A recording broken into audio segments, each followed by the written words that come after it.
Hello, hello.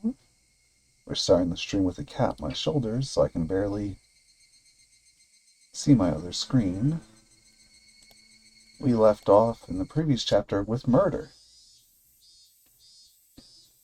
He got a ride home from Takano, who he assumes also murdered someone. Just two demons murdering people. At first, I thought it was a dream. I could barely reach the keyboard. I was staring at this strange sheet, not really understanding what it was. That was all. I didn't go after it, nor did I ridicule it. The fact was that the boring view was the ceiling of my own room, but I didn't realize that for a fairly long time.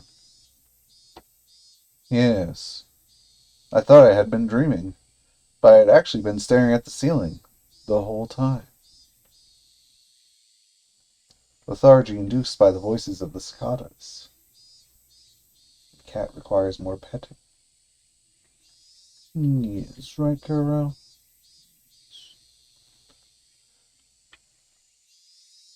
Even after I realized I was awake, I couldn't draw forth the energy to sit up. Everything I could see, everything I could hear, everything was like a television broadcast that had already ended. It was hot. So hot I could choke on the heat. My back was moist with night sweats, and it felt gross. Unable to endure it any longer, I tossed in my futon, and finally blood started coursing through my brain. I lazily recalled the long day I had yesterday. The reality as I lay here listening to the voices of the cicadas, and yesterday, so different from it. In order to kill Satoko's uncle, I had rehearsed, formulated a plan, and dug a hole. It was very hot, and I was tired, wasn't I? And when evening came, I went to school and called him out on the phone. I panicked for a moment when he asked where the police station was, but it worked out. And then I awaited him, and swooped down. I couldn't remember any more what sort of emotions I'd let control my body, but obviously I was playing with my prey far too much. In any case, it didn't go smoothly, but I did it. It was very hard to dig the hole for the body. That feel of the rain pelting down on me, I don't think I'll ever forget it. The rain, the mud, and the sprays of blood. The sensation of floundering in a swamp. When I met Takano-san on the way home, that wasn't good, no matter how I interpreted it. It was the most misfortunate and uncalculated thing that had happened that night. Everything would have been perfect if only I hadn't encountered her. Well, you might have gotten into some kind of, accident without her showing up. I was just riding my bike with my shovel in one hand through the downpour, utterly soaked. There was no way someone could surmise I was a murderer burying a body just from that information. Now that I was thinking calmly, napping under the morning sun, that's why I thought. Still, the more I think about Takano-san's eyes, it seemed like she understood. Takano-san, she knew that I had killed someone, buried them, and that I had been on my way home, exhausted. Takano-san wouldn't gain anything from selling me out to the police, but that didn't mean I could feel at ease. I should have killed her. I had crossed such a bridge to get my tranquil life back. I had finally achieved it as a result. But now, for the rest of my life, and for all the tranquil days starting today, I'd have to live in fear of when they could suddenly end. I may have twisted my ankle, dulled from total exhaustion. The fact that I couldn't make the snap judgment I needed to, I regretted it more and more as time went on. You didn't have a choice, Keiichi. You didn't have any choice at the time. You were tired. You were a mess. Even if you had made the decision, you might not have been able to kill her. She might have just beaten you instead. Yeah, pretty much. In that sense, parting ways uneventfully could have been the safer option. No matter how sharp Takuma-san's intuition was, she had no proof. Her suspecting me didn't amount to evidence by itself. Logically, I know that. But that doesn't mean I have nothing to worry about, does it? Just worry about it when the time comes. Sorry about that, I forgot to... Do not disturb.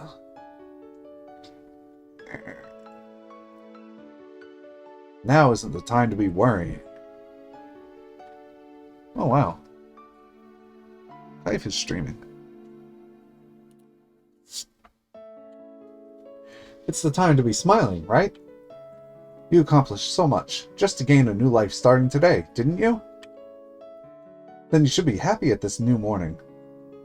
If remembering the past is too hard for you, then just consider everything up to yesterday as having never happened. You said so yourself. You'd bury it all like it never happened. Except for that shovel. Well, your wish came true. Everything before yesterday never happened. So be happy, Keiichi. Yay! I stuck up my hands lazily. It felt a little silly for me to be the one doing it. I heaved a sigh from deep in my belly. That sigh got my lungs moving. It felt like I hadn't been breathing until just now. It wasn't enough to admonish myself over. All the dice that could have been thrown already had been. And the numbers that turned up weren't bad at all. Snake eyes. If I lost with those numbers, then I'd just have to give up, I guess. I grabbed the chest of my pajamas and flapped it back and forth. Cool air flowed over my sweating body. Okay, nothing before yesterday happened. Nothing. Nothing at all. I'd forget it all. Yesterday was all a dream. What time was it? About midday? Getting myself up and going to school this late seemed kind of absurd. But I needed to go. I felt like going to school would be the first step into my peaceful new life. I didn't care how late it was. I would go. I'd go to school right now and get back to the life I had retaken as soon as I could. My lazy body immediately became lighter at the thought. I rolled up out of the futon that I put away, didn't I? I'm not crazy, right? That's him waking up. Very hard to dig the hole, still remembering. No way someone could surmise. Still, she knew. May have twisted my ankle. You were told a mess. No matter how hard, she had no proof. You said so yourself. Maybe it was rolled out of it, but maybe I'm mistaken. Strange sheet.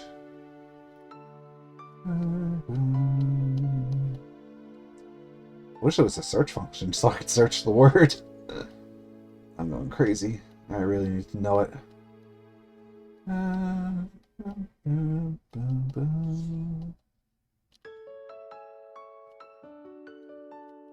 I am crazy, aren't I? Right around here.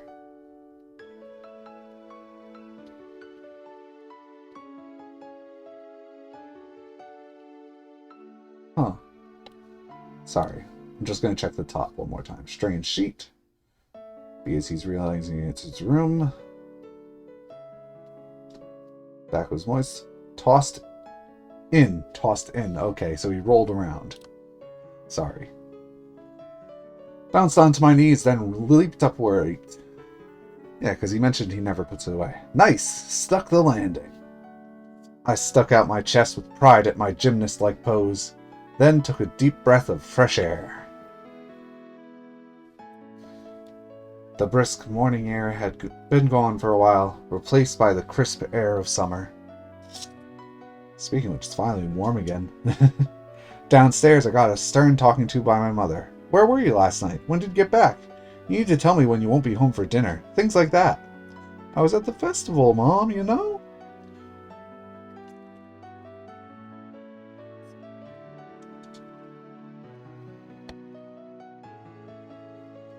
But considering the importance of what I'd accomplished yesterday, a little scolding was no problem. In fact, it even felt like the sort of thing that would happen in such a peaceful life. I listened with an irresponsible smile and stepped out into the sun high overhead. It was around the time lunch break would be ending.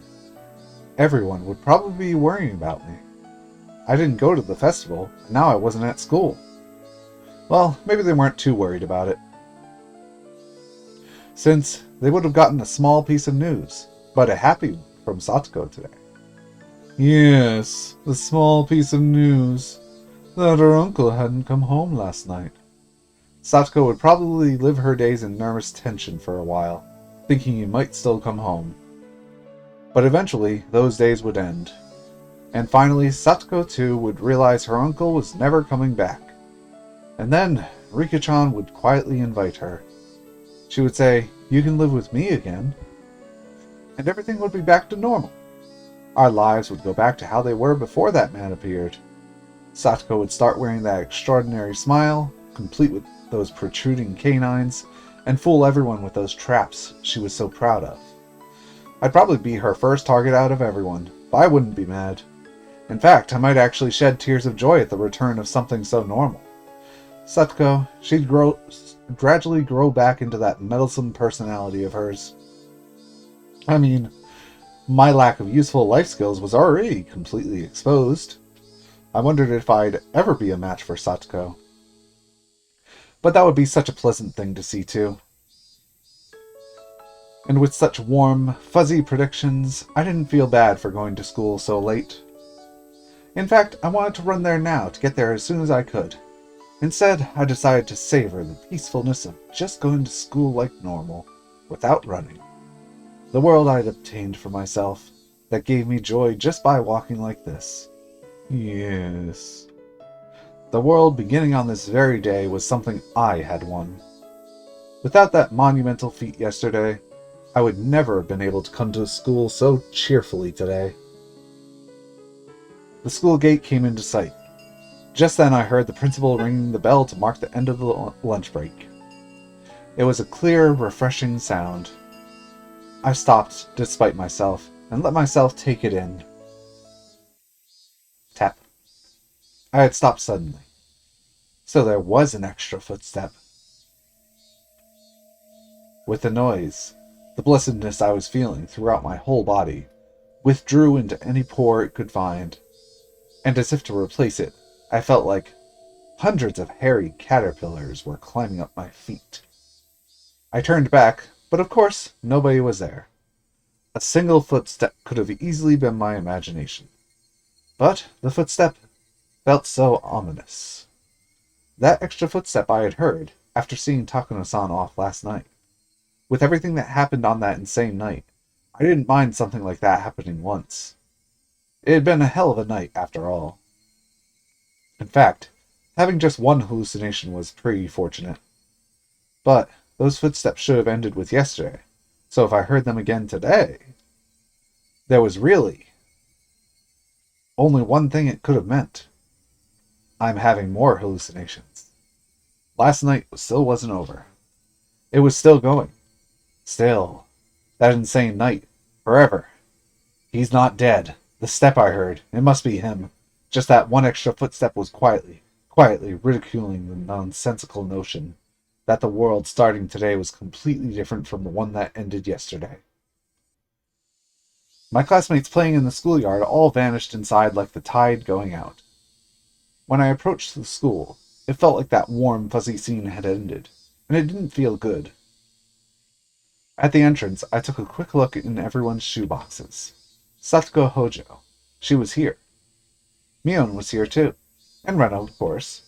Even Rika-chan was here. Tomita-kun and Okamura-kun were here. In fact, I didn't see any missing classmates. Only Keiichi. If there were shoes missing, they would have to be my own. I took my shoes off and stuck them in, then took out some slippers. There wasn't a single pair left in the shoeboxes anymore. With that, they returned to their rightful state. But as I stepped up onto the wooden floor, I noticed there was just one pair of slippers left. Huh. Whose? Satoshi. Hojo.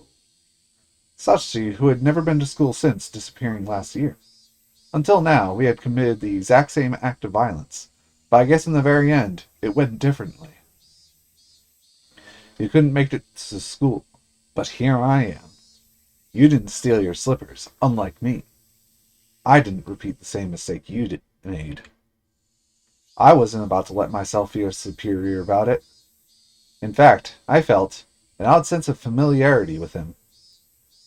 A misfortunate bond with someone I'd never met due to following the same fate. I headed down the hallway, towards the usual classroom. It felt like it had been a whole year since coming here. Hey, did you forget Keiichi? Satoshi Hojo didn't really disappear on the night of Watanagashi, did he?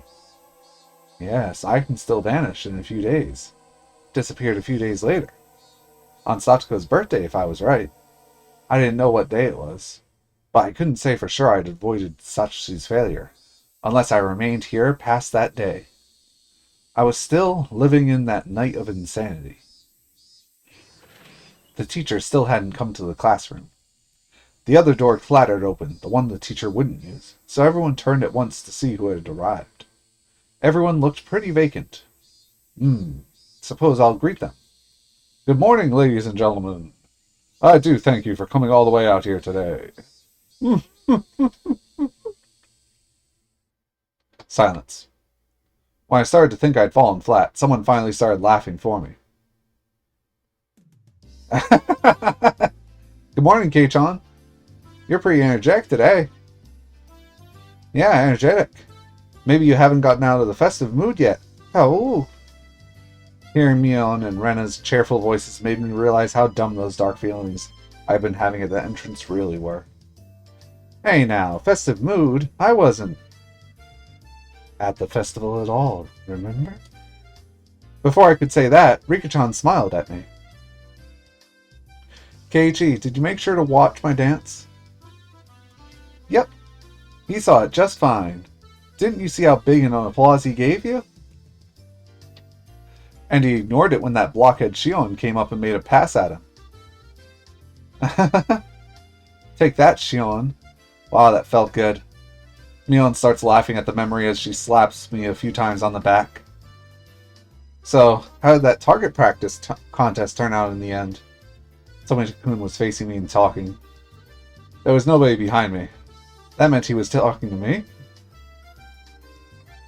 Tomitake turned up dead last. Everyone had a good time with his punishment game.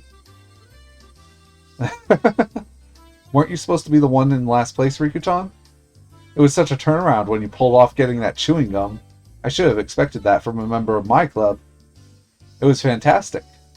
Crying at a time like that is a feat only Furude would be allowed to do, said Okamura-kun, breathing heavily from his nose. In my direction.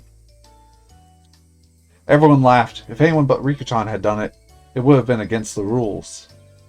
Riku-chan gave one of her Nippa smiles as she listened to it. In my direction. Rena too turned to me. No, turned towards me. And then, with a somewhat embarrassed smile, she whispered to me so only I could hear. But really, thanks, Keiichi-kun. For what? That giant stuffed animal. I was really happy. It's nice and safe right at my bedside. And I made sure to give it a good night kiss before bed, too. Oh. The class laughed at that, cheering and jeering. This whole time, the conversation had been a little bit off. I wasn't quite getting it. What's this about a stuffed animal? What's this? Come on, we all worked really hard at the festival yesterday to get it down, remember? The gigantic stuffed animal. The gigantic stuffed animal. Rena seemed taken aback, but when she answered, she did it with a smile. We were having a hard time knocking it over, so we tried aiming at the forehead and rapid fire shooting and stuff. And then Keiichi-kun, you got a whole bunch of guns ready beforehand and shot them all. It's like chapter 1. So cool. Ow. Wait. Who was this? All the people in the neighborhood association, including the chairman, were praising you so much at the party afterwards. One of them said he'd fallen in love with you, your way with words. Tokuzo Kumiyoshi, the chairman of the children's committee, I think? He said he wanted you to entrust you with a few of the stalls at the next festival. Tokuzo is the chair of the refreshments booth. He's on the festival executive committee. Maibara-san is great at making things sound good, isn't he? Yep, whenever he talks about Chapter 2, it seems a lot better than it actually is. You can't say that. Keiichi-kun, you'd be a great salesman. If you did a bargain sale on bananas or something, I bet it would go great. What have you been talking about? I mean, I didn't go to the festival in the first place. I swallowed those words. I didn't know exactly why, but in Hinamizawa, this is what had happened. Flashback? Flashback. Yesterday, during the Watanagashi festival, Keiichi had appeared, and he had romped about with all the usual members of his club. He made a big scene at a few of the stalls, snatched a few sticks of takoyaki and okonomiyaki in his glee, rating each of them as delicious or terrible to get everyone excited. And they'd seen a gigantic stuffed animal at the target practice game, and everyone went after it. And then I got a whole bunch of the cork guns, firing them in rapid succession, throwing each one away after using it. And admirably, I shot down the biggest stuffed animal there, throwing them away like Tomi... What's her name? There goes my memory. And then I gave the stuffed animal, the proof of my victory, to Rena as a gift. Then our fun came to a close as we had to go see Rika-chan's offertory dance. There was a ton of people squeezed in there, and we all got separated, but we each managed to get into good positions to cheer Rika-chan on from. Then, in the middle, when Shion came up and asked me to go hang out with her instead of watching the dedication dance, I refused, and stayed put, watching the dance until the very end. I was such a good boy clone. But who? Who was that? Well, everyone's been saying it, haven't they? Keiichi Maibara. I had an urge to yell in anger at my classmates for having so much fun talking about the festival yesterday with Keiichi Maibara. What the hell are you guys even talking about? Far stronger than that feeling, though, was the sheer uncanny nature of this reality I couldn't understand. A Keiichi Maibara who wasn't me was in Hinamizawa yesterday, as I threw away my humanity, turned into a demon, and was busy beating Satoko's uncle to death. I was having a great time at the festival last night. What the hell?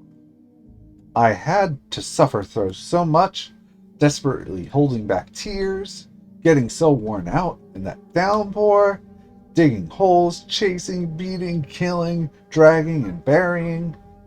Who was this Keiichi Maibara who had ignored me so much and spent such a carefree, fun time at the festival, damn it? Who the hell stood in for me as I put my life on the line working so hard to achieve this treasure-like everyday life? If there was another Keiichi Maibara besides me, then what was I? On the night of Watanagashi, where one died and one disappeared, in accordance with the Oyoshiro-sama's curse, there was only a demon who had killed someone. Dumbfounded as I succumbed to a horrifying possibility, I looked around at my classmates, to make sure there was nobody extra I didn't recognize among them. To make sure I wasn't among them. It was a horrifying thought, that the real Keiichi Maibara hadn't overslept and had come to school on time, and that I, who was no longer Keiichi Maibara, had just waltzed in here. But no matter how much I checked, the only people here were ones I knew. The man I met every time I looked in the bathroom mirror was not here. Okay, everyone, time to start afternoon classes. Please take your seats. Present, please lead the class. The teacher entered and everyone hurried back to their seats. Upon finding me, who was so stupidly late, she gave me a stern talking to, but I wasn't listening to it. Wasn't our old life supposed to start today? Something wasn't right. It was just strange. I was supposed to go back to my old fun life after yesterday. I had set foot in an incomparably mysterious world that was completely different from both my old life and my recent one. Yes, this was, without a doubt, a different world than the one I'd been living in until now. There was no way such an absurd thing could be possible. But unless it was true, I couldn't explain anything that just happened. In this classroom, I was surrounded by so many faces I knew, and yet I felt isolated. The cicadas sounded no different than they had before now, but they seemed somehow false. The air was parched and dry, too, making me think, was the air in Hinamizawa always this uncomfortable? The true start of summer. It's almost like a new world altogether. Hey, Rena. What is it? We're in class. About the festival yesterday. About when would you say I got there? Huh? To be honest, I was pretty excited afterwards, and I gobbled down some cans of beer. I mean, it's kind of embarrassing, but I don't quite remember some things. For random babbling, it wasn't a bad excuse. Keiichi-kun, you said you couldn't come at first, didn't you? You called Michan's house about it, right? That matched. I called Mion and told her to take Satsuko in my place, since I wouldn't be able to meet up with them due to things I had to do.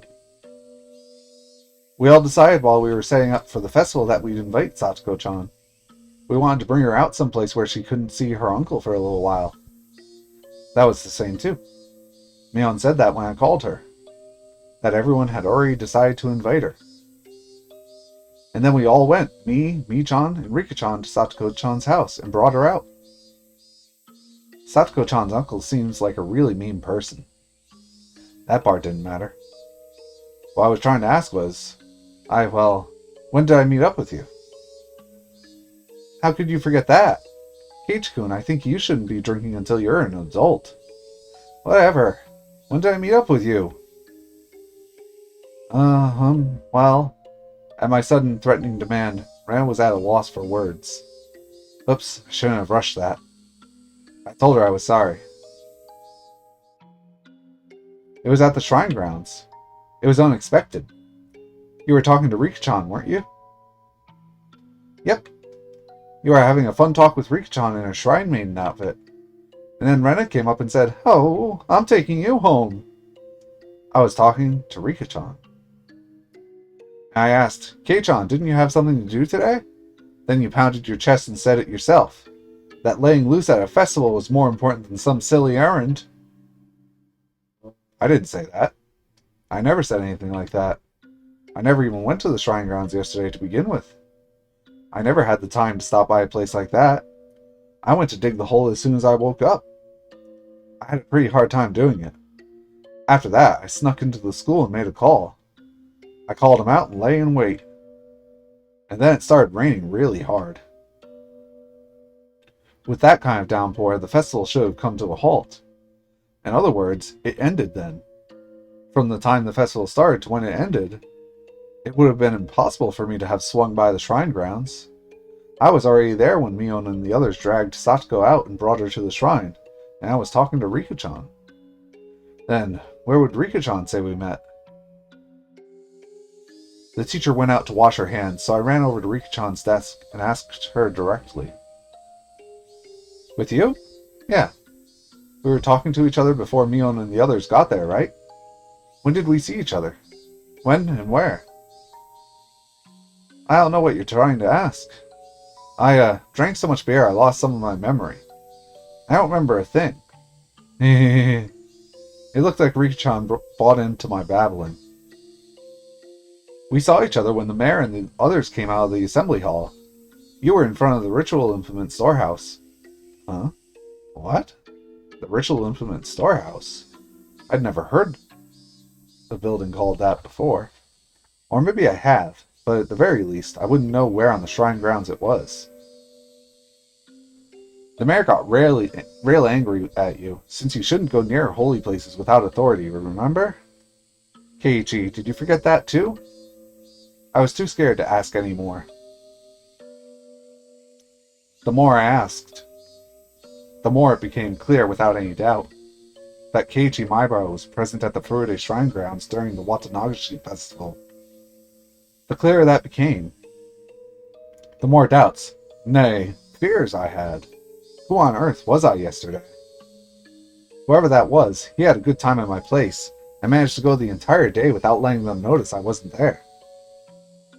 Oh right, When did that person leave everyone?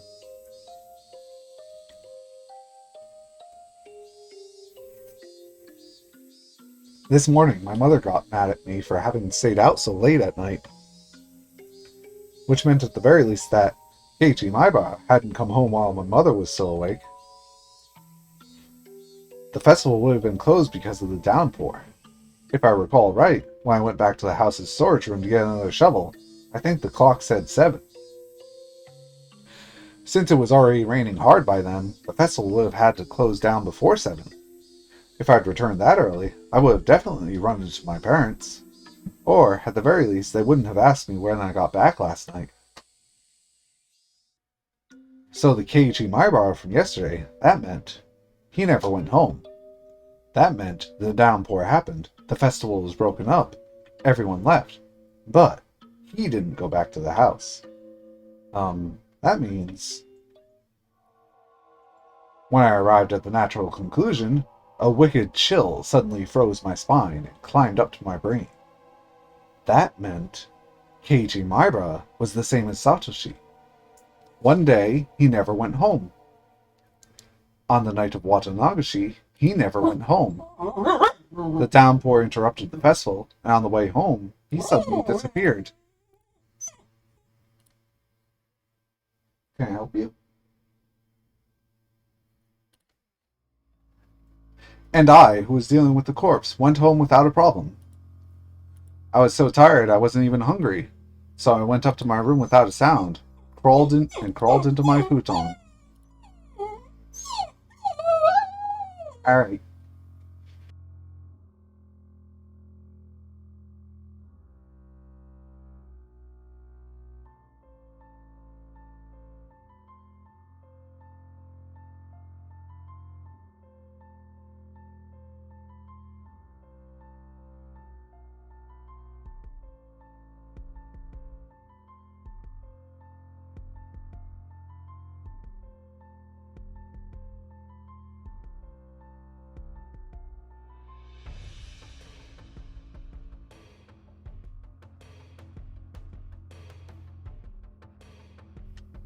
Alright.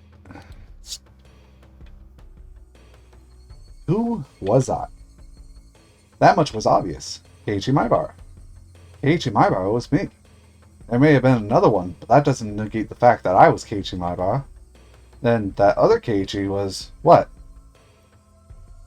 The voices of the cicadas, steadily filling the classroom, were beginning to bother me. Suddenly I laid eyes on Satoko.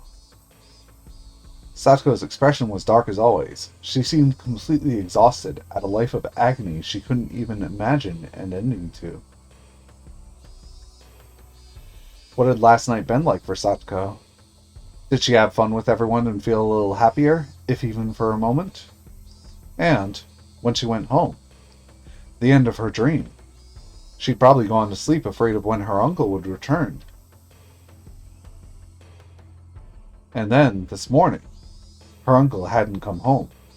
And then she went to school. Right now, she must have been still trapped by the rotten idea from which she couldn't be saved. That her uncle would need her when she got back. But you can rest easy, Satoko. Your uncle won't ever be coming back. I couldn't tell her it was because I'd killed him. When Satoko realized on her own that her uncle would never return, then that would truly be the end of the long, insane night. That's right. I didn't do anything wrong. I did the best possible thing I could have as Satoko's Nini. Not an atom in my body regretted it. And look, calm down and think, Keiichi. From a certain point of view, isn't it convenient there was another Keiichi Maibara? I buried the corpse perfectly. A beginning wouldn't happen. But if worse came to worse, and it got out, and the investigation got to me, I now had a strong alibi, able to profess the fact that I had been at the Watanagashi festival. But accepting something so creepy and using it as an alibi. Still, if I proved I hadn't gone to the festival yesterday, it would do no good and a whole lot of harm.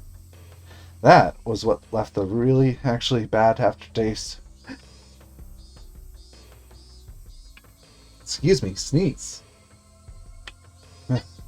You'll forget about it, Keiichi. everything that happened before today. So just forget about the Keiichi Marbar who was there yesterday too. Instead, let's watch gently over Satoko for the day her smile returns, and the day that would mark the end of that insane, all too long night.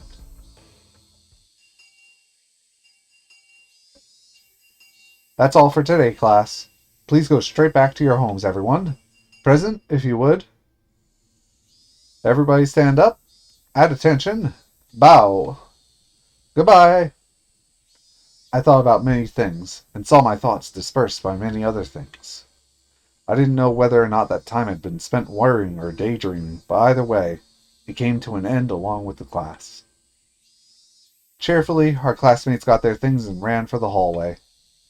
Mion, Rena, and Rikichan were packing up as well. What about Satoko? This whole day, she seemed deflated.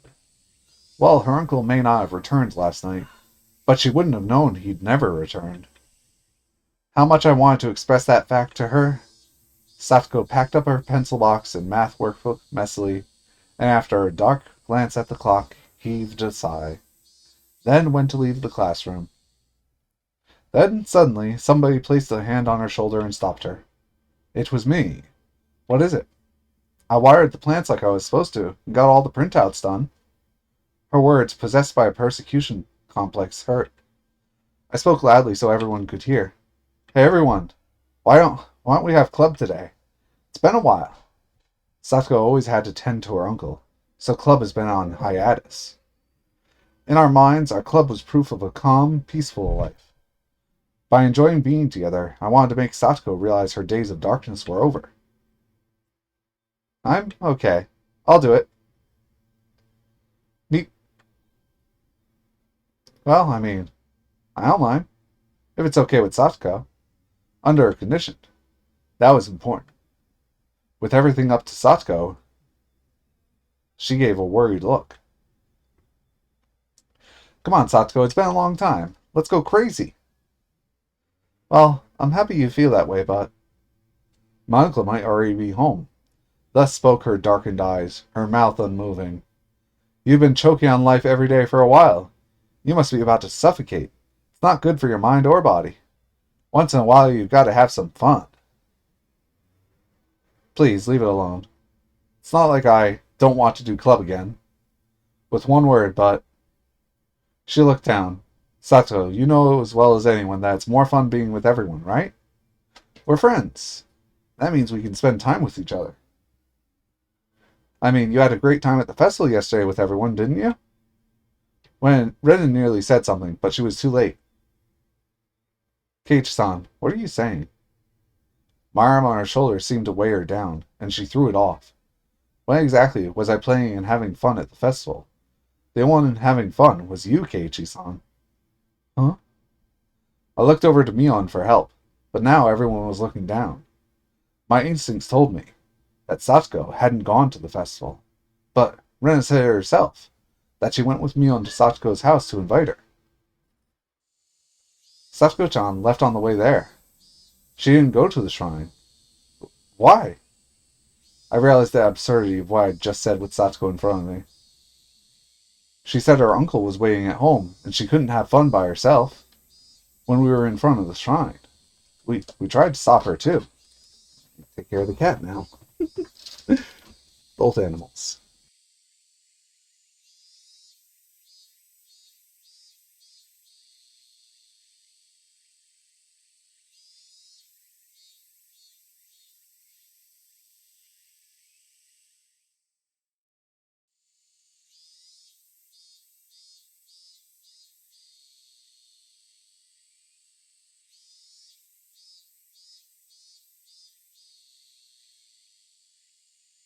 Okay, we are alone now. At some point, tears had begun welling up in Satoko's eyes. Satoko was so afraid of her uncle that she couldn't even allow herself time with her friends and went home.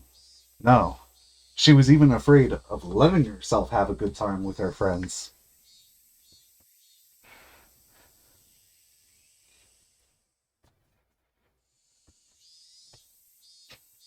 Hmm? Oh, whoops. Wrong button, I guess. Keiichi-san, you must have it nice. Having a blast at the festival all night? They told me you went all out, didn't you? I'm very envious. Smiling to herself, her tears began to fall. I must provide for my uncle. It's completely different from you, with how you let your parents do everything. Satoko. I'm so glad you enjoyed yourself at the festival. I'm so glad you had enough fun for me too. I mean, I want to participate in the club too. Making such a racket with everyone is so much fun. But right now, I can't. I can't. Unable to withstand such violent emotion, a few teardrops slid down her cheek. But even though she was having such a terrible time, not once did she ever say that it was hard for her. It was a sad, obstinate bravery. But the days when Satoko had to feel like that were over. Satoko didn't need to endure it, to bear it anymore. She could forget all about it now, and smile. I was so frustrated at not being able to tell her that directly. Instead, I said something that I'm not sure I should have said before I thought twice about it. He didn't come home, did he? The words were deeply meaningful to me, but I didn't know if Satoko understood them. Didn't come home? Who? He didn't come home last night, did he? Your uncle? What are you talking about, Keiichi-san? Satoko shouted with all her might. When has he not been there? When? When? Calm down. I mean, he didn't come home yesterday, did he? I don't understand what you're trying to say, Keiichi-san. Satoko, what are you talking about? I mean, that man, I killed him. Killed him yesterday. Killed him for sure. And I buried him. Buried him whole. He could never have returned to his house. Even yesterday, he was torturing me so much. He yelled at me. He shouted at me. He found fault with everything I did. He threw the dinner I made him on the floor. He dumped his bowl of miso soup on me, too. It was hot. It was messy. And I cleaned all of it up. I cleaned all of it. Oop. What are you doing? Wah!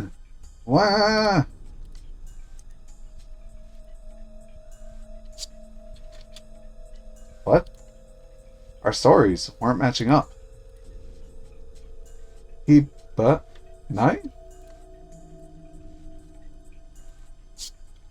And this morning when he woke me up to make his breakfast, he got so mad at me. He would have gotten mad at me whether I'd gotten up or not. Wah! Satoko. Riki-chan went over to Satoko and said a few words of consolation. But Satoko angrily refused those words and thrust Riki-chan away. Nini! Nini! Come back! Come back! Wah! Crying, Satoko slowly walked out into the hallway. After a moment, Riki-chan went after her. I couldn't stop thinking about the words Satoko had spoken while crying. I buried her uncle last night. But she said this morning. That was impossible. I buried him last night, so she couldn't have seen her uncle this morning. What was Satoko? At that point, I heard Mion's cold voice. Hey, Kei-chan, what did you mean about Satoko's uncle? Gulp. I said too much. I let my emotions get the better of me. Rena heard it too.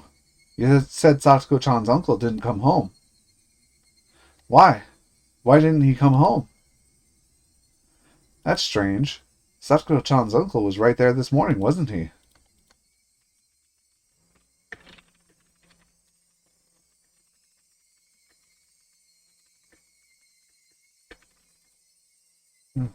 So why would you say he didn't come back? Come back. Kei-chan, you've been saying weird things for a while. Weighing weird things. Suddenly, Mion and Rena started to speak in strange and creepy voices. What were they doing? What were they saying?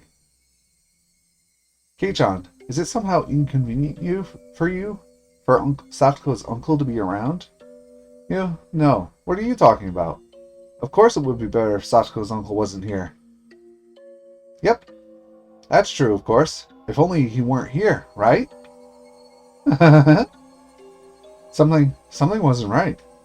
The next thing I knew, Mion and Rena were smiling thinly, and their eyes were dark and muddy in a way that I had never seen before. And as our eyes met, that mud even seemed to fill the air. Satoko's uncle is an awful person, no doubt. I think we'd all be better off with him gone just as much as you do. But he's here. There's nothing we can do, right? Nothing we can do.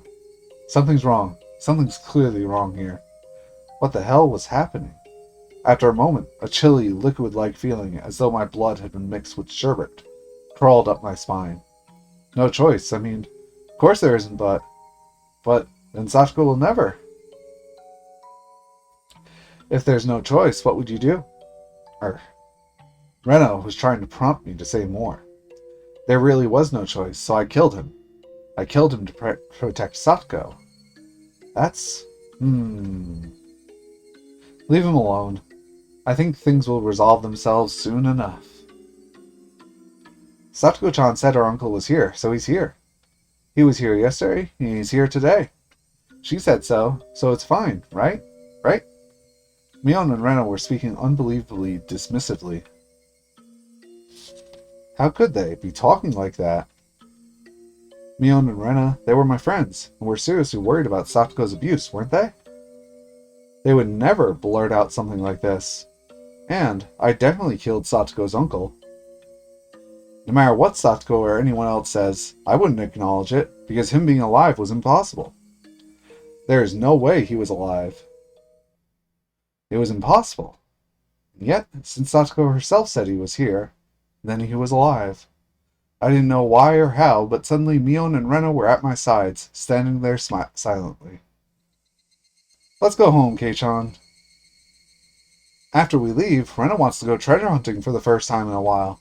Michan is coming too. Keiichi, you should come along. Of course, you're not allowed to refuse. If words could freeze blood, then there was no doubt that they would have frozen me solid.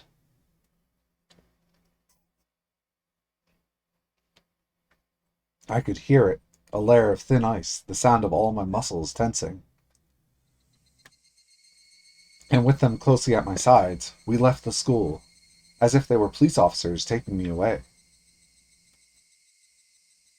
They talked about silly things the entire way home like they always did, but they always stood at my sides, as if to prevent me from escaping. This was strange. Everything about this day was strange. Actually, it had been strange ever since the previous night. Yes, thinking back, it had been strange ever since killing Satoko's uncle. That creepy meeting with Takano-san was only the beginning. That insane night was still continuing. Yes, it still hasn't ended. What? What's wrong, Keiichi? Why did you suddenly stop? Ah, sorry, it's nothing. When I stopped, it was distant, but I definitely heard them. An extra set of footsteps. That was proof. Proof that insane night hadn't ended. Mion left where she usually did, and finally we came to my house. Okay, Keiichi-kun. Wait here for me. Rena will come to pick you up soon. What was it? She was inviting me along on one of her oversized garbage treasure hunts at the dam site, right? But why now? Mion coming along was strange too. Mion may have accepted Rena's little hobby, but she hated fishing through garbage, so she'd never come with her before. And the location specifically being the dam site was a little creepy. The dam construction site was completely outside the flow of everyday life. It was so remote that no one ever went there unless they thought to in particular. Nobody lived there. There were no lights, so at night it got dark very quickly. I was being forcibly invited there. There was no reason I had to fear Rena and Mion. Besides, wouldn't the trouble I'd make by refusing them be a pain to deal with? In that way, it didn't seem like going treasure hunting with them was a bad idea. But that insane night was continuing. Haven't the sirens of instincts been wailing in my mind for a while now? Warning me that Rena and Mion were strange. That I needed to be cautious. The warning sirens were so freaking loud, it felt like my head would split in two. Ah, Rena, I actually have something to do. Something to do? Like what? Like what? I just have something to do, okay? If you had something to do, why didn't you say it while Michan was here? I already told her to meet us at the dam site before we split up. Rena was smiling, but her words made her discomfort clear. Sorry, I just kind of missed the opportunity to say so. Really? You're lying, aren't you? You just made that up now, you liar. That's what Rena's eyes said to me. Head hurts. I might have a cold. So I wanted to go get it checked out and get some medicine. Really? That wasn't really a lie. My head did hurt a little bit, so I wasn't lying. Rena, she couldn't figure out if my head hurt or not just by looking at it. And I guess that's that. After staring me in the eyes for a few moments, she fired a sharp, needle-like stare at me. The tension in my body loosened, and I felt like my knees might buckle. If you're going to the clinic, then you should go soon. Sometimes they close early. Thanks. I'll do that. Make sure you go, okay? To the hospital. I will. Go. For real. I will. It seems like Rena had realized I was going to refuse her invitation for a while now. With how serious she looks, she might actually call the clinic later to make sure I went. I couldn't say anything careless. Lying about getting checked out was just an excuse to decline her request in the first place. It didn't matter whether I actually went. Yeah, I'll go. If you want, I can bring you the bill tomorrow. Oh, that would be good. Be sure to bring it, okay? Well, we'll look at it then. Another tingle started crawling up my back. There was no ignoring it. Rena and Mio must have been monitoring my movements. That wasn't normal. Far from it. All of it was insane. I did what I did because I wanted my peaceful life back. But what? What on earth was all this? It was far from peaceful. Something had gone mad, leaving the world out of order. With the other Keiichi Maibara, with those creepy footsteps I've been hearing, with Rena and Mion acting so curious, and above all, with him being alive. Where was I? Hinamizawa village, Shishibone. I knew that much. Was this really the Hinamizawa I knew? Hey Keiichi, where is this? I asked, whipping around before the front door to face the one who has been following me in my wake all day. Nobody would have been there, of course. Keiichi, huh? That's why I just called him. Called the one who had been trailing behind me this whole time. That shadowy presence, always clinging to me, like it was constantly watching for the opportunity to change places. Footsteps always following me was another impossibility. It couldn't have been a ghost, so it was just impossible. So the strangeness must have been my ears, my head, or Hinamizawa. Everything I could see was the same exact Hinamizawa I knew so well, and that gave me the creeps. Eventually, I decided to actually go to the clinic. I really didn't want to go outside, but a stronger feeling than that desire was the fear Rena might actually be keeping an eye on me to see if I went to the hospital. But before I went to the clinic, there was something I wanted to make sure of.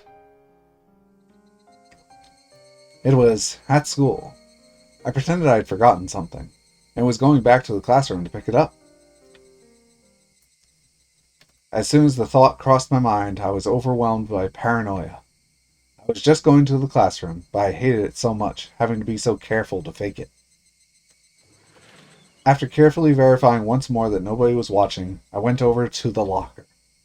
Yes, Satoshi's locker. I committed the crime with the bat I found in this locker, Satoshi's bat. And then I had thrown the bat into the swamp, which meant the bat shouldn't have been inside. But, but, what if the bat was still in here? It was a very dreadful, incomprehensible idea, but if it was true, it would explain a lot. If the bat was in here, yesterday's events would have all been a delusion. No, an illusion. I hadn't killed anyone. I had gone to the festival. I had a great time rampaging about with everyone. It would prove that Keiichi Maibara was really me. Proof that I was only under some strange assumption that I had killed Satsuko's uncle. Proof that it had all been a wild fantasy. That would explain everything. Nothing happened yesterday. I had just gone mad, unable to separate my shocking, uncle-killing dream from reality. That would explain everything. If the bat was here, would I be able to accept that reality? If it was here, nothing will have changed. If it was here, it would just mean I'd gone crazy. Preparing myself for the worst, I opened the locker door. I was actually scared of opening it slowly, so I threw it open with a bang.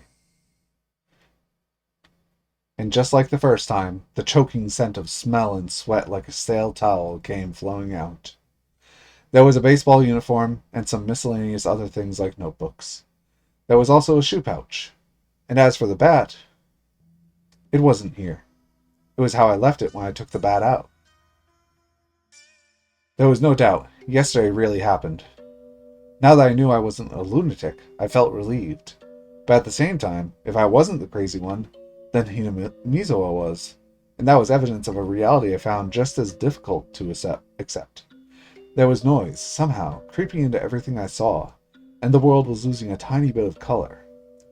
So, what did I know about last night? Now that I had made sure the bat wasn't there, I didn't need to be here anymore. Shall I go? For real, to the hospital.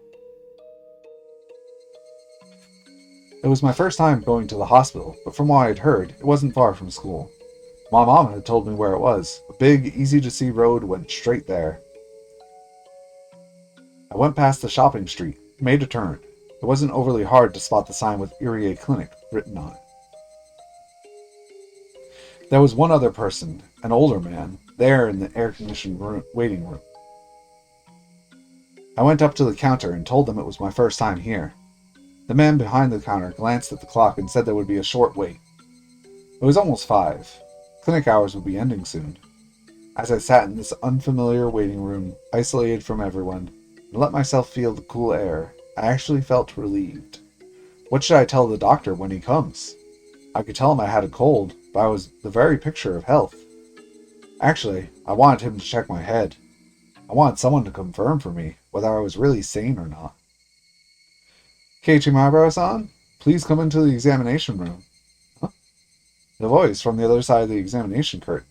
I thought I had heard it somewhere before.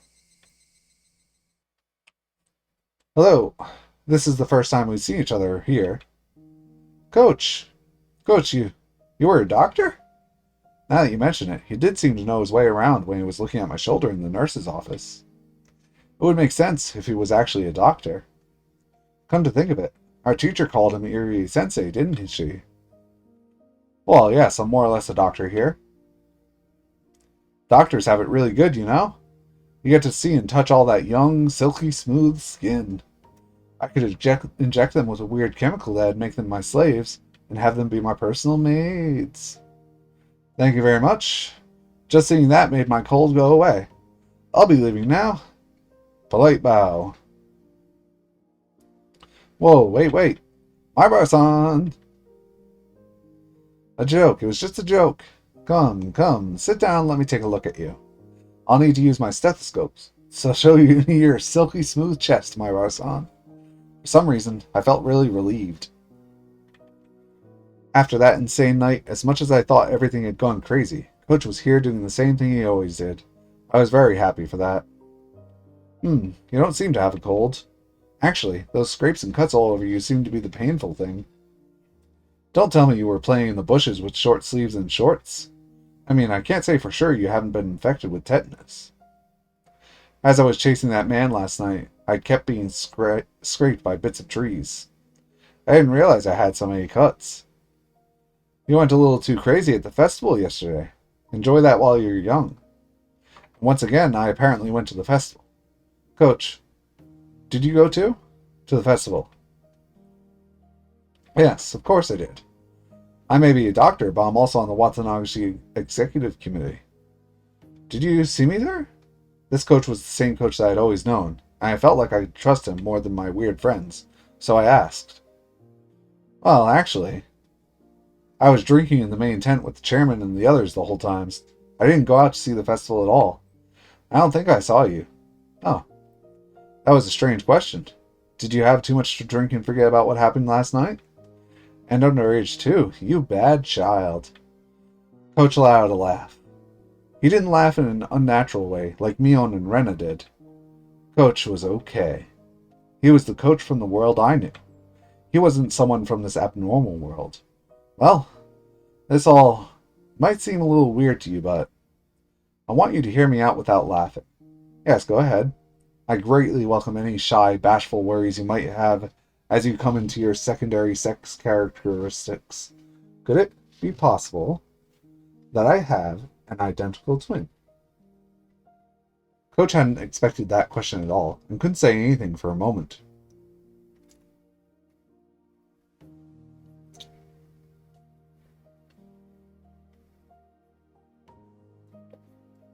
But then he smiled calmly and quietly answered,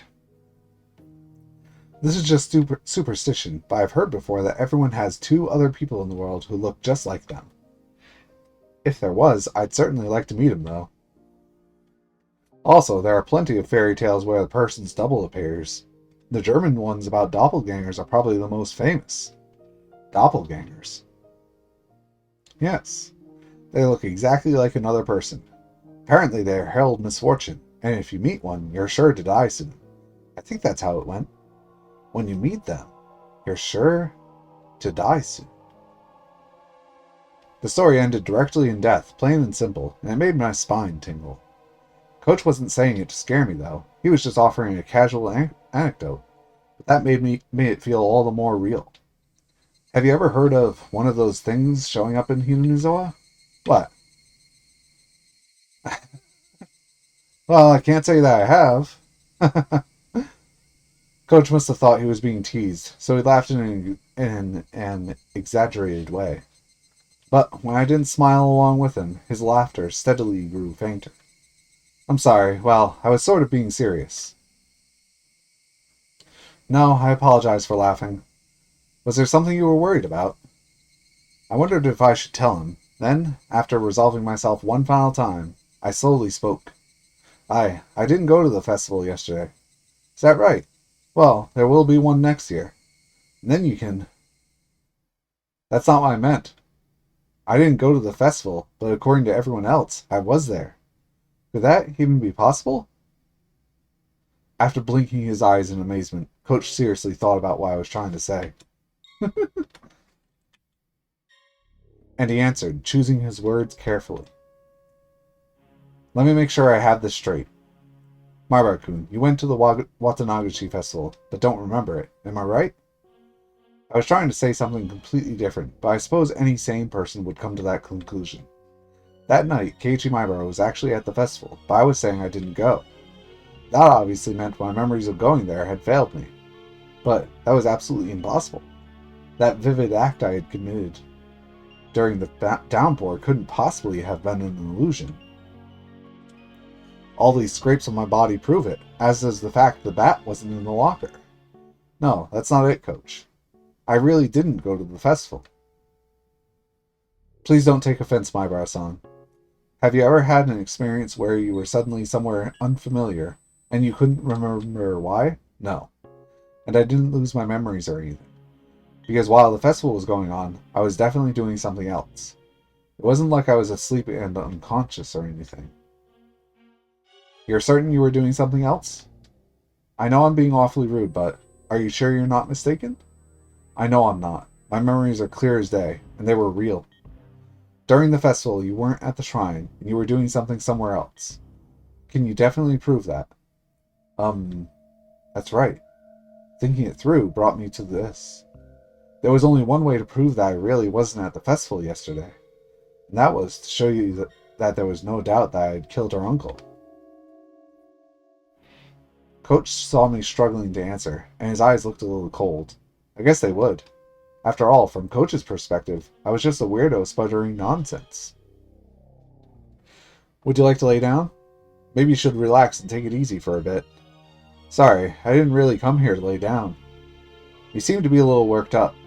Why don't I give you a sedative that'll let you sleep for a bit? That way. I'm not being strange."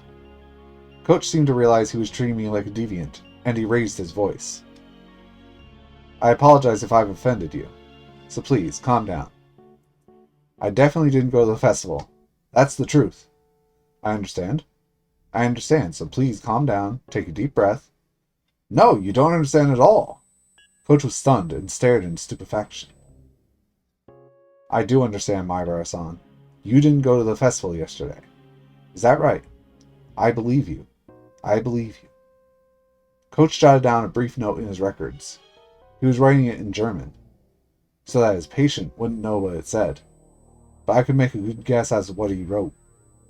You won't believe me until I tell you everything I was doing at the time, will you? No, I believe you. Please, sit down. Before I sat, I tilted my head back a little. The blood in my face all drained out, and I quieted down. After taking a deep breath, I made sure that I was calm now. It would have been impossible for me to be at the festival, because at the time I was... Should I tell him or not? I really didn't want to go on living like this, feeling this horrible, and I said them, the final fatal words, because I was killing Satoko's uncle at the time. I could smell the concrete in the room. I could feel the air around us sharpen. Nobody moved. Only the sound of the clock ticking told us time hadn't stopped. With his mouth wide open, Coach even forgot to blink for a little while. You killed Satoko-chan's uncle? Yeah. It's fine now, Keiichi Maibara. Don't hesitate. Admit it with all your strength. Yes, last night I did it. I killed him. I spoke clearly and fluidly. I could easily tell that Coach's mind had gone completely blank. Why would you? No. That was a foolish question. I believed it was the most direct method of saving Satoko, so I carried it out. I don't have any regrets. Ah, I see. Coach smiled thinly and nodded a bit. So I couldn't have been at the festival. I left the brightness of my house for the darkness of the outside. After that, I dug holes, made phone calls, I had my hands full. And then I attacked him, killed him, and buried him. It was pouring hard at the time. The festival started that evening, but was suspended due to the rain. There were no gaps in my memories.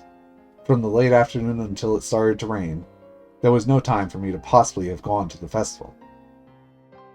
And those wounds, are they from that? Yes. There's a road through the forest near Satoko's house. I attacked him there. He ran, but I chased him, and finally killed him near the road that leads to town. Is that true?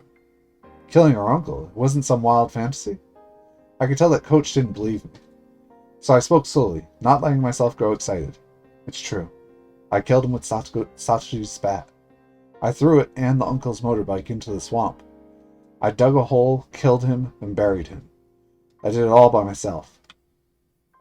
Satoko-chan's uncle drove past you on a motorbike, did he? Then you predicted he'd do that and just waited? I assumed he wouldn't be leaving his house that day, so I lied to him over the phone to get him out. You called him? But your house is so far away from Satoko-chan's. I wouldn't think you'd be able to make it there so soon after calling him. I used a phone closer to where I was going to attack him, the one at school.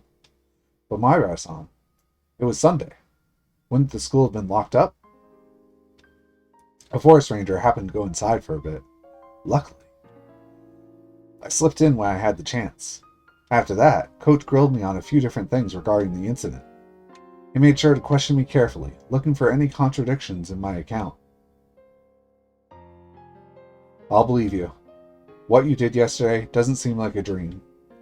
I explained everything, including minor details that only someone who had actually committed the act could explain. I could, of course. It was only yesterday. Coach realized that my story had no expedient coincidences or too convenient details that would have existed in a daydream or a delusion, and finally seemed to want to believe me. I mean, the ranger is a convenient detail. So, do you still think I went to the festival and lost my memory? Coach slowly shook his head. But everyone in class, they say I was at the festival yesterday. Is that even possible? No, it's not.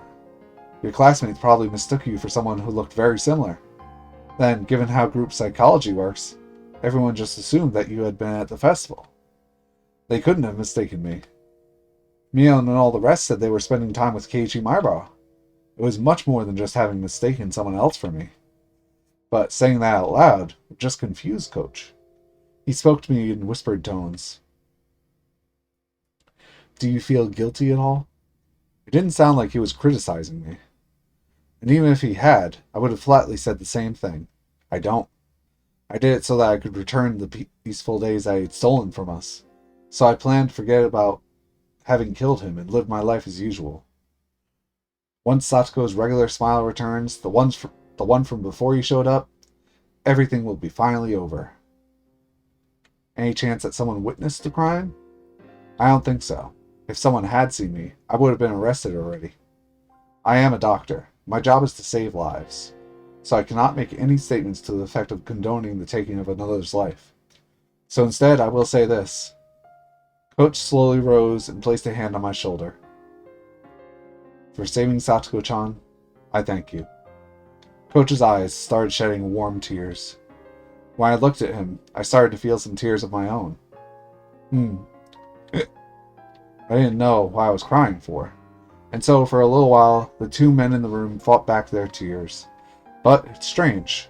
What is? I'm sure I killed him, and yet he seems to have returned home alive. Coach's expression immediately sharpened. Depending on the situation, there are many ways that mere unconsciousness can look like real death to a layperson. Do you think it's possible he was just knocked out? I didn't check for a pulse, but I'm pretty sure I did him in. Can I ask you to reproduce the situation in which you attacked him, Maibara-san? Coach rolled up a Health and Fitness Week poster nearby and offered it to me, to represent the bat. Though I may have been lost to the emotions of the beast that night, I remembered in detail the number of times I swung the bat, the angles I had swung from, and the force I had applied. Using Coach as a stand-in for the uncle, I reproduced them over and over, one by one. When he tripped and fell, I bashed him in the top of the head, like this. When I did, it felt different from the other strikes. I thought I'd cracked his skull. Coach was calmly analyzing this information, using the place I'd struck and the situation at hand, to find out what state the uncle's body had been in. I wasn't totally sure he was dead, so I hit him a few more times after he fell. Did he react at all? At first, I sort of felt his body jolting with every hit, but eventually that stopped too, and he didn't react at all. Coach folded his arms and said, a few times. Then he spoke. He's dead. There's not much doubt about it. He didn't just look like he was. I can't say very much from just your story, Maibara-san, but I think it's almost certain. Besides, you buried the corpse in the mud, and that took you quite a bit of time, right? Let's say it took you 30 minutes. That would mean he was buried under the muddy water for those 30 minutes. If you don't breathe for that long, your brain will die no matter what. You mean, even ignoring how hard I hit him, he would have definitely had died while I was burying him? That's right. It's impossible to stay alive buried underground for 30 minutes. Impossible. You're right. But Satoko, she says he's alive. Coach, a doctor, just gave his stamp of approval that he was dead for sure. That made it seem all the more unfair that he could still be among the living. Maibara-san, this is a really horrible idea, but is it possible that the person you killed wasn't actually her uncle? Huh? He's right. That could be why. It cleared up the inconsistency of my definitely having killed someone, but him still being alive. There's no way. I mean, we were both at Satoko's house when she was bringing his alcohol inside, and there was a man who stuck his face out the window to look. It was him, right? That was Satoko's uncle, right? Yes. You're not wrong. It was that man. Could she have had more than one uncle or something? Not one that I've ever heard of. It's just him. Could you tell me what he looked like? Well, his height first. He was about 175 centimeters, maybe a little taller. In order to eliminate the worst possibility that I'd killed someone else, Coach began to thoroughly compare what the man in his mind looked like with what I told him the person that I killed looked like. But no matter how in-depth my description went, none of the characteristics differed. The uncle's traits, according to Coach, were all exactly the same as the person I had killed. But those traits were all extremely vague, and they weren't particularly distinct at a glance.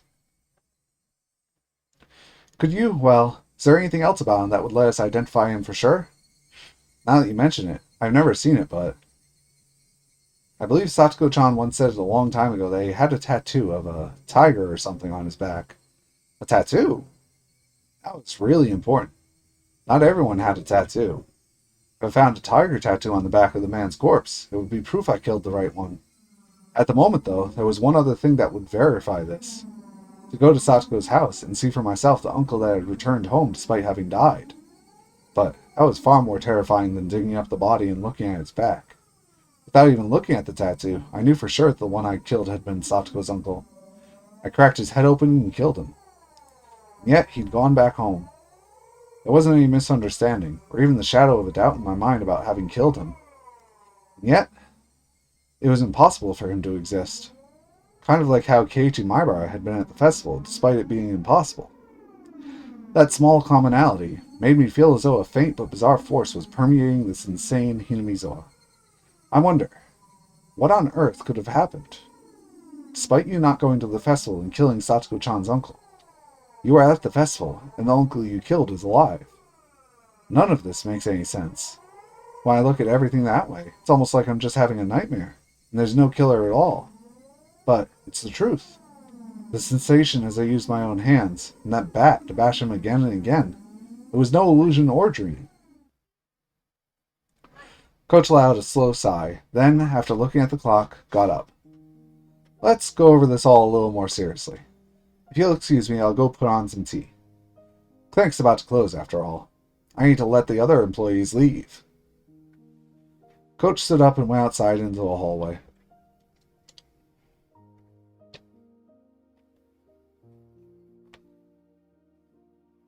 Leaving me alone. The clock was about to strike 6. I was at the festival, and the uncle I had killed was alive. Had I really committed murder yesterday? The only whisper of a fact that proved it happened was the absence of that bat from Satoshi's locker.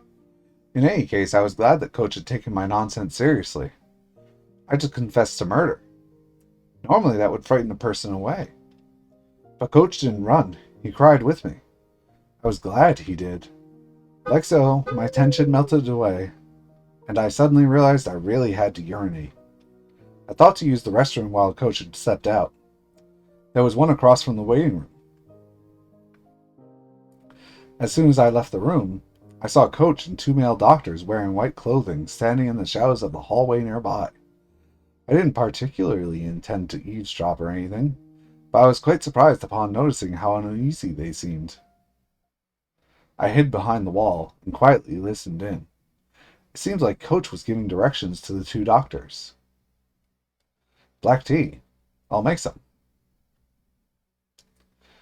Mix in amobarbital or ravenol. Cover the taste with milk and sugar. He may grow suspicious at the sudden onset of drowsiness. It's possible he may get agitated and become violent. We will handle that. How many male staff are still here? 1 mountain dog, including us 3. What was all this? I think I was already agitated despite what Coach said. Was that it? Was it just a casual conversation? And it was only sounding unbelievable to me? Coach said he would bring some black tea and left the room. And then, in the shadows, he was telling his subordinates to put some kind of sleeping powder in the tea? Plus, they were getting extra help, in case I thought sudden sleepiness was suspicious and started getting violent? Hey, wait, Keiichi. Calm down, calm down. There's no way something this stupid could be happening. I mean, he was genuinely listening to my story, and he even cried with me.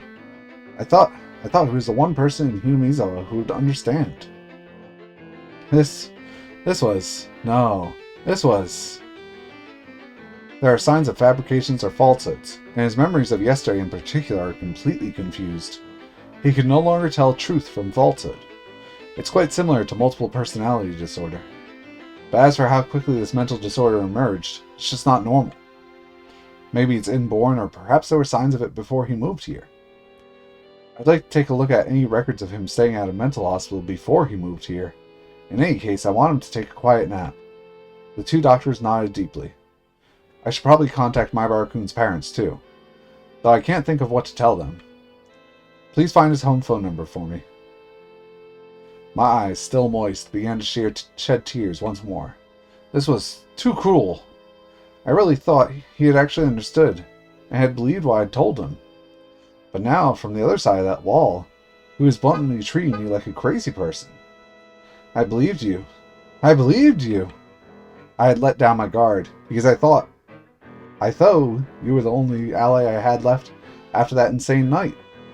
Was that a lie? All that about thinking me on Satoko's behalf? Were you just pretending in order to keep me placated?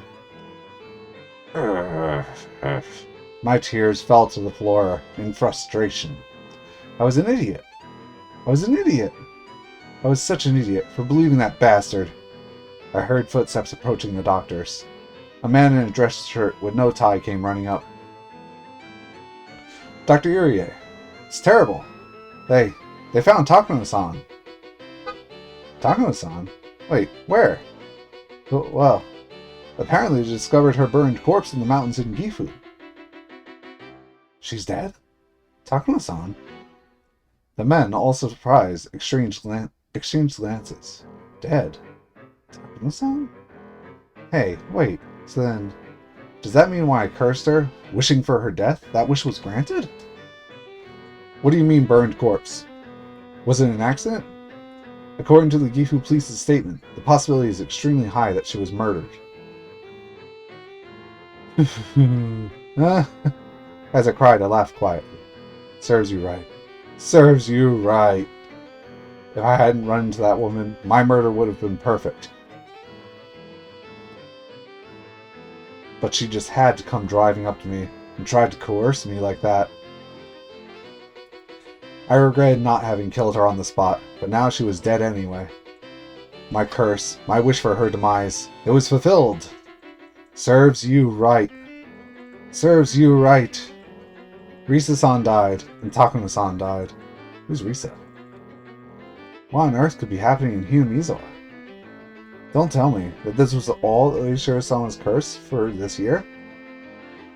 Like hell, I'll let the curse be real, Coach said. Everyone present just nodded as Coach cursed at no one in particular. Yes, maybe it wasn't Oishiro-sama, but this was definitely a spell, a curse. I wished for her to die. So she did! If this wasn't just a coincidence, and she died because I wished for it, then you'll die next, Coach. You betrayed me. You pretended to believe me, but deep down you thought I was a madman. You looked down on me with all that pity in your eyes. But now, get the black tea ready. I'll bring it inside. I don't think he'll let anyone besides me be alone with him. Shit. What do I do? What, Keiichi? This time I heard the voice of a nurse. Dr. Irie? Oh, there you are. You have a phone call. I'm a little busy at the moment, so please tell them I'll call back. Who is it from? A Mr. Oishi from the Okunomiya Police Department. Ah, sheesh. What bad timing. Alright, I'll answer it. Coach left to go answer the phone. The other men headed towards the room with the teapot to make the black tea, like Coach had ordered them to. Fortunately, Coach having to take that phone call meant there would be extra time for me to act. I had to decide what to do now. Would I let him make me drink the sedative-infused tea, or be held down and thrown into a mental hospital? Nothing would come from starting a brawl here. They had more people anyway. They were all bigger than me. If it came to a fight, I didn't stand a chance in hell. If I couldn't win against them, then there was only one thing left to do. Run.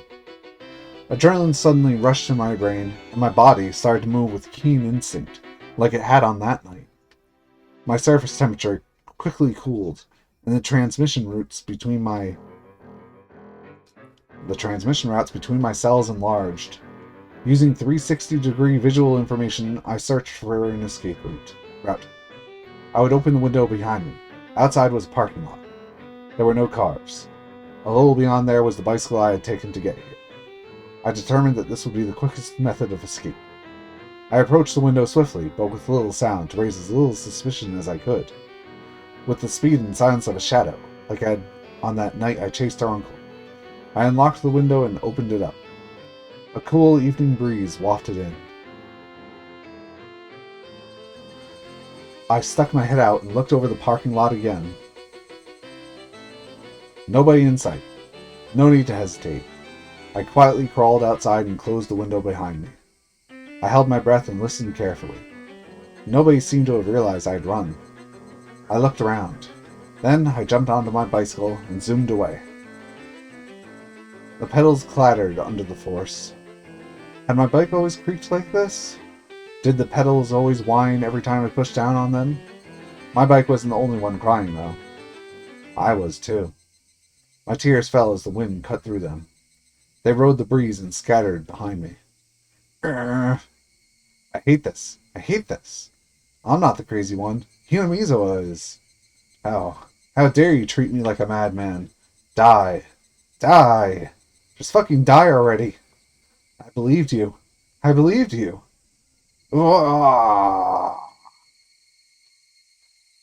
I'd gone to the hospital in order to escape Mion and Rena's invitation. But the reality that was waiting for me had been too cruel. Who was insane? Me or Hinamizawa? Or was the answer something else? I started having trouble breathing. I didn't have any clue what was happening anymore. The loud chirps of the Higurashi were irritating me. Were even the Hinamizawa Higurashi I knew so well calling into the wind? No, that wasn't quite it. They weren't calling. They were crying. The pained wailing of those lost in some kind of rhythm, in another world, no longer able to return to their own sunlight. I didn't do all that to end up in a world like that.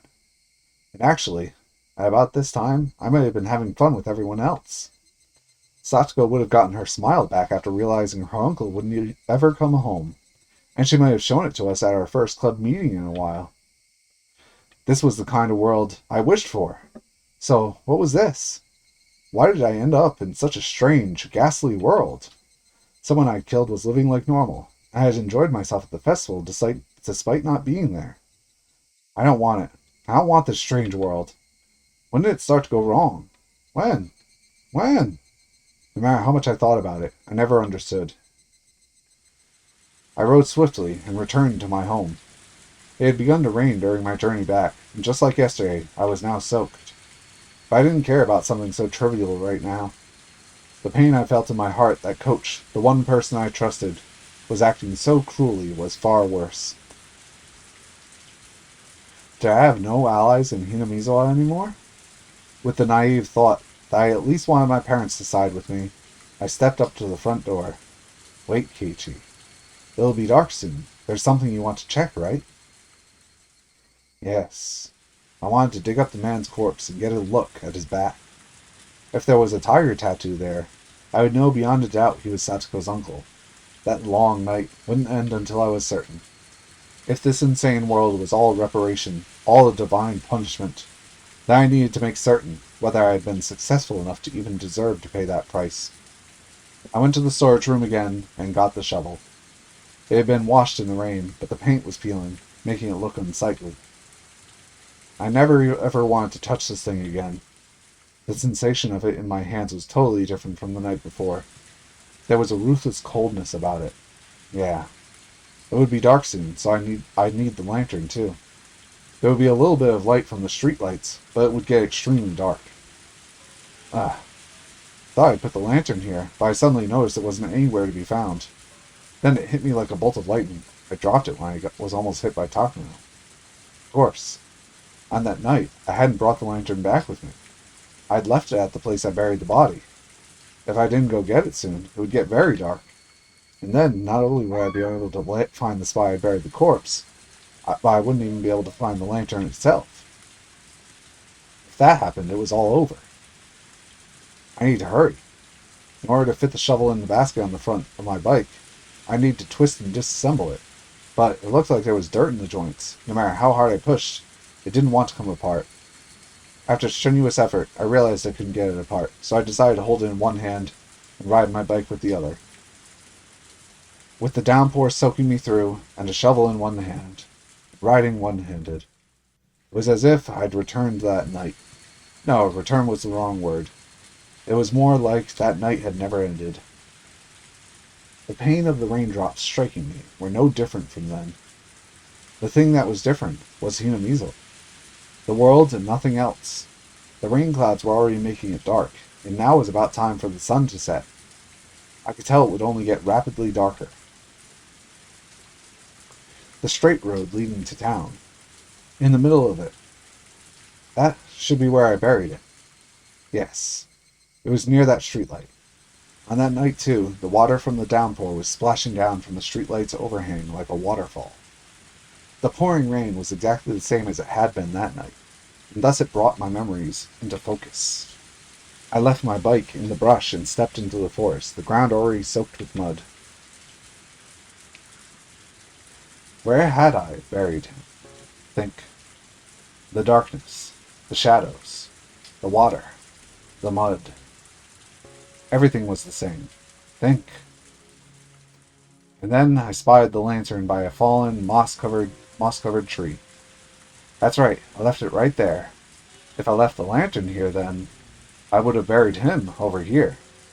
With the sensation of standing in the sludge, my feet remembered the spot better than my eyes did. I plunged my shovel into the ground. It's hard. It wasn't here. I just dug it up, so it should have been softer. I stick my shovel down in a few spots to test what they feel like. One of them clearly felt deeper. I recalled where the lantern was, where the trees and things were in relation to each other, and knew that it had to be here. Under here slept that man's corpse. There would definitely be the tattoo of a tiger on his back. But if it wasn't there, then I had made a horrible mistake and killed someone completely unrelated instead. I would be more dazed at the fact that Sachiko's uncle wasn't dead than I would regret having gotten someone else mixed up in this. If this insane world was punishment for the sin of committing murder, I wouldn't be able to accept it until I'd killed Sachiko's uncle for good. And then, without any fear, I'd attack him again. And that time, I would kill him for sure. But what if the tattoo was there? That would mean I'd killed Sachiko's uncle. But that would be terribly strange. If I'd killed him for sure, then who was the uncle at Sachiko's house this very moment? Impossible. I didn't even know anymore why I was using the word impossible to refer to. I've used the word quite a few times today. If I had to make the words impossible fit just one thing, what would it be? That much was obvious to me. It would be impossible for this crazy world to be real. I shouted, then turned behind me. There was nobody there, of course. It hadn't been bothering me for a while, but those footsteps had followed me this entire day. Even just now, an extra set of footsteps had splashed behind me. No one was actually there. No indications of anyone, even. But they were there. Who are you? You've been following me ever since I came to this world. That's right. Thinking back, the first time I heard those footsteps was after Takano-san and I had parted. Those footsteps were my welcome into this strange inside-out world. No one could be there. I'd get no response. Whoever it was, they just kept staring at me. It wasn't ominous, just unpleasant. After staring into empty space for a bit, as I bathed in the rain, my illogical anger slipped away. My tension loosened, and a tired feeling reared its head. I tasted this feeling that night, too. The sudden exhaustion I felt as the tension in my brain loosened. My vision quickly narrowed, and I felt like everything around me had suddenly gotten darker. I couldn't give in to this sensation. I would light what little explosives were left in my brain and force myself to keep going. I needed to dig that man up, before my stamina ran out. I needed to see the tattoo on his back. I caught my suddenly ragged breath and calmed down. Then I stuck the shovel into the soft, muddy ground again. It felt exactly the same as that night. The sense of digging a hole in the beach, with water coming into it with every wave. What day was today? Had I gone back to the night of Watanagashi? Every strange thought that came to my mind tormented me. Given my exhaustion, I didn't think I could manage to hold those thoughts back. Once the hole was deep, all illumination finally faded, blanketing my vision in jet black. It was probably the moment the sun had fully set, too. That night I had feared the worst and gone without using much light. My senses were so strained that I could see even in that darkness. But now I didn't have that kind of strength left. I drained everything I had last night. Now the darkness would be lethal. I decided to turn on the lantern. Putting it on the first setting would make it give off a faint light.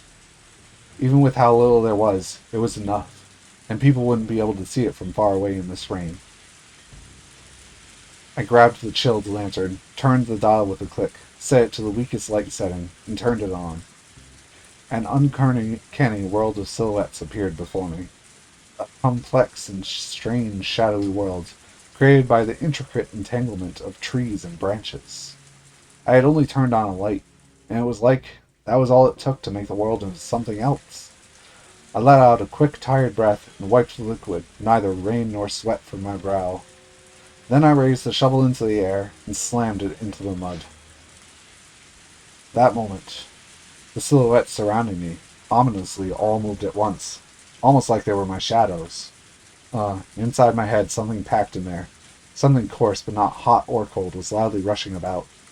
The silhouettes were all around me, looking down at me, and one of them, a silhouette bigger than the others, stepped forward. Good evening. The moon sure is beautiful tonight. The coarseness in my brain shot through my whole spine, left me at my waist. The strength in my body all left me through my hips, and I crouched down with a splash. Into the sea of mud I dug myself. Keiichi. Is that really how you address your elders? You'll have a rough time of it once you become an adult. It wasn't only Keiichi, but 5 or 6 of them in a row. Men wearing raincoats. I had no inkling that this many people had gotten so close. It was like, once I turned on the lantern, they just appeared there, sliding out of the shadows. Please, don't mind us. Just think of us as trees in the forest, perhaps. Don't mind them? Yes. Pay no attention to us, please. Continue digging your hole. It's very late and raining very hard. You're working pretty fervently. We won't get in your way. Please, dig to your heart's content. No thank you, I said. When I tried to get up and turn around, 2 men blocked that route. They stood on either side of me and lifted me up with amazing strength, then threw me into the sea of mud. I had to really retrain myself to say, was it the route instead of root? As I soaked in the mud bath I dug for myself, I looked up at the silhouettes looking down at me. Keiichi squatted, picked up my shovel, and threw it at my feet for me. It bounced loudly off the mud and hit me in the face. Come, please, continue. Continue. I couldn't bear the oppressiveness of the silhouettes surrounding me, and slowly I stuck the shovel into the mud again. I felt like I was digging my own grave. If I kept digging, it wouldn't matter whether there was a tattoo or not, because that man's corpse would appear eventually. It was all over. Surrounded on all sides and nowhere to go. But I just couldn't figure it out, no matter how much I thought about it. Why were they here? Was it Takuma-san? There was only one person who could have made the connection between me and this place. Or maybe the other person that you just told the story about. Shit, I knew it. She deserved to die.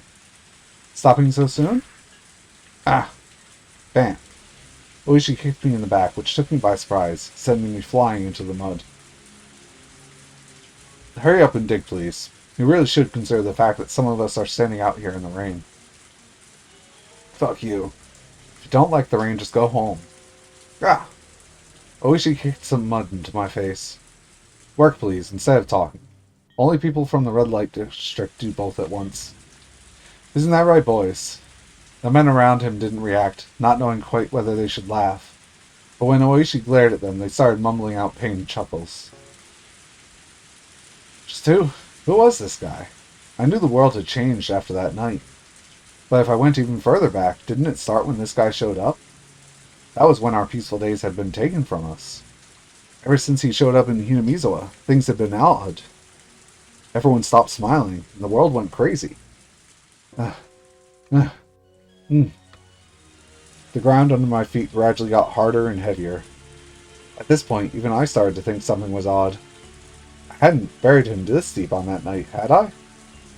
My exhaustion peaked, and I sat down on the spot. How long do you want me to dig? Kids these days have no stamina. Hey, you. At Oishi's gesture, the men all pulled out their own sinister-looking shovels.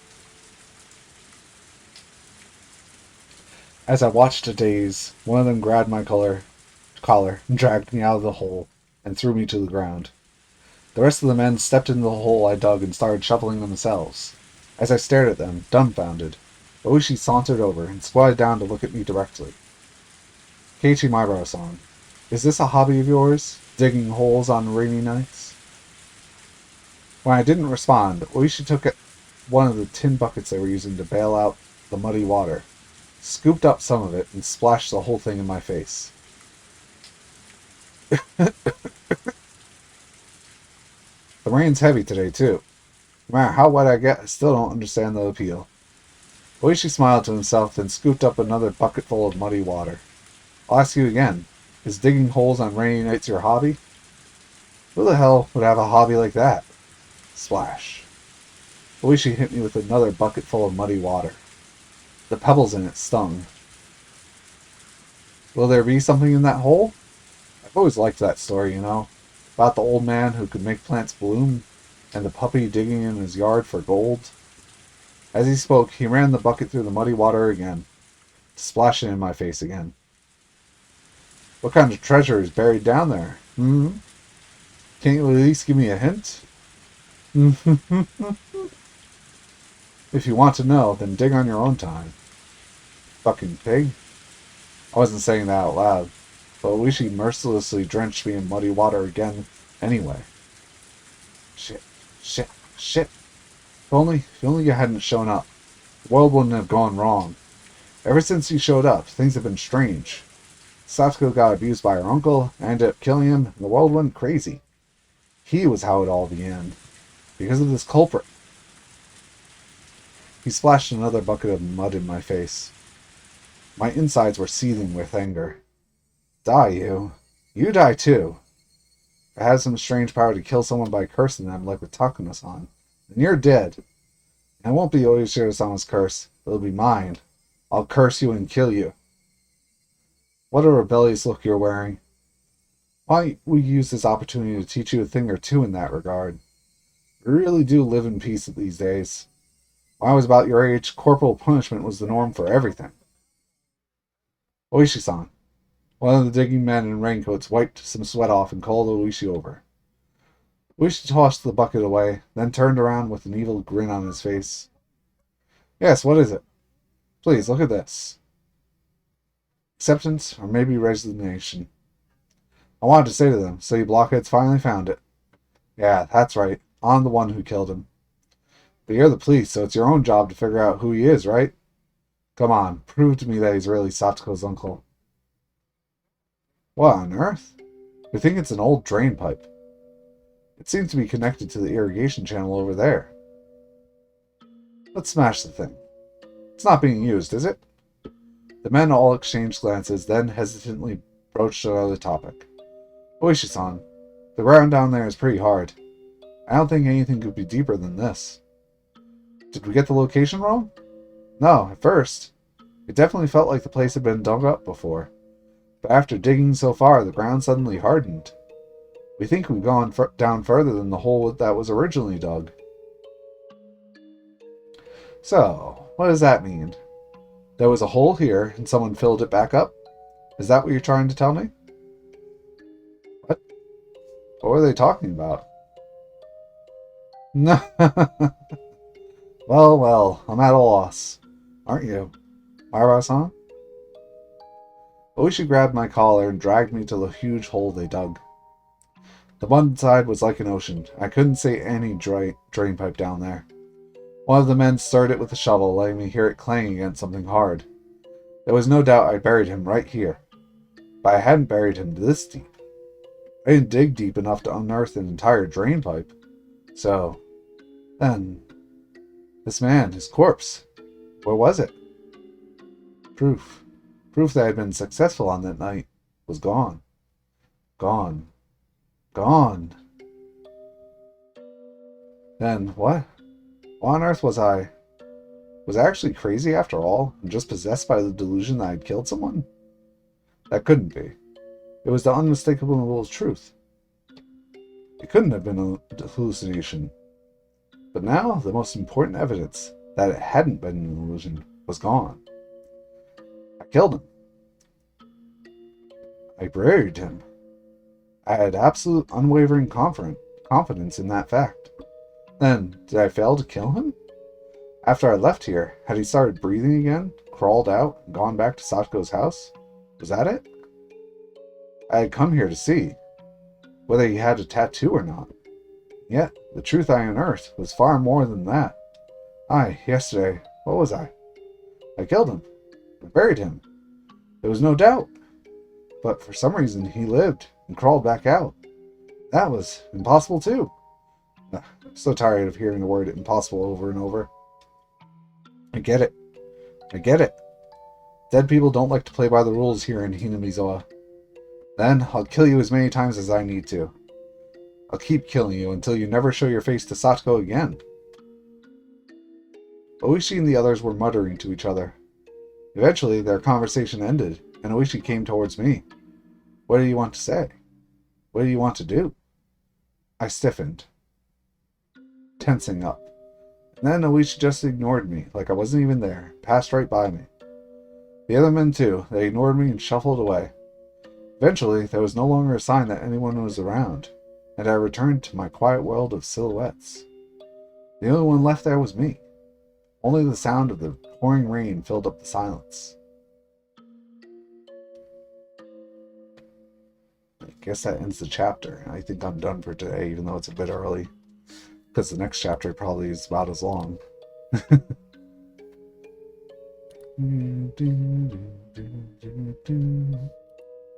Inquiry, request, and record a mouse.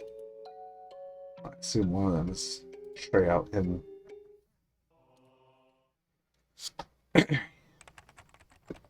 Okonomiya Police Station Command Center transmission recording.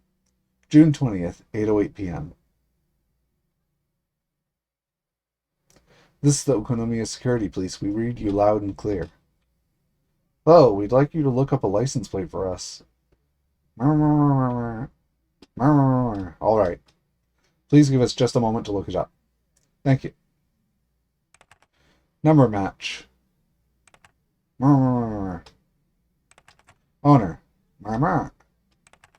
Address. Hinamizawa Village, Shishibone. Vehicle make and model. Theft reports. None. Special mentions. Nothing of note. Okonomiya Security Police to Oishi. We found the license plate from earlier. Oishi, do you read? Oishi, please respond. Am I getting a bad signal? Anyone in Oishi's car? Please Nothing, eh? Oishi-san wanted a license plate check? Whose car was it? Someone from the village. A completely average car. Who was it? If Oishi-san was asking, then it can't be anyone good, right? The special mentions column is completely blank. No indication it's related to the S group either. And no demerits on it. Haha. Maybe it passed him on the road and he got mad. The guy isn't the type to forget a grudge. So maybe he was looking up the motorcycle? That's all I can think of. Record of mouse. He said it smelled. He said the food smelled. He said it smelled because I smelled. He said I smelled because I don't take baths. He said to take a bath 3 times a day because I was a smelly person. He said I had to stay in the bath for a long time every time. He must be possessed by something too. This is the same thing the man who died said. Why does he know what that man said before? That much is obvious. The same thing that possessed that man is now possessing him. Can't a sudden earthquake make a big hole in front of the house? If it did, he would definitely go and look into it. Then I just have to push him in. I won't give in until I get that chance. I won't give in. I won't cry. Won't give in. Won't cry. Someone is apologizing again. That ends the chapter and this week's Higurashi. I don't know why I'm playing on Tuesday again as usual, but on Wednesday we'll be going back to the Fall Guys. It's been a long time and we finally have our new season starting, supposedly. I don't know if I'm really looking forward to it, but Well, with the possibility of some of the maps still not returning, but we'll find out soon enough, I assume. Y'all have a good rest of your day and night. I will see you Tuesday at 7 p.m. EST. Bye-bye.